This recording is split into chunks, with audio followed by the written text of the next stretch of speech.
Fala aí pessoal, meu nome é Leandro e seja bem-vindo a esse vídeo. Dessa vez estou aqui do Redmi Note 11, mostrando para vocês como alterar, o som, toque, de notificação nesse aparelho aqui.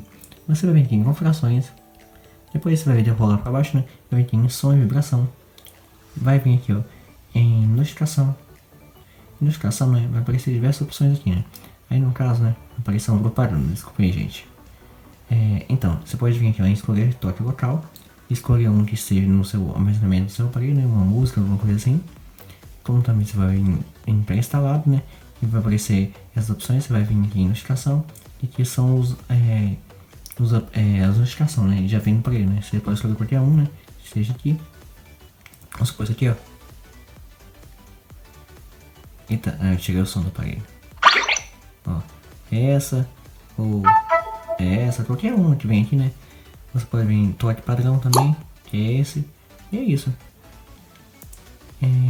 Aqui também você pode escolher outros aqui, clicar aqui no top instrumentos, e escolher diversos, tem aqui no aparelho, se você selecionar o que você desejar.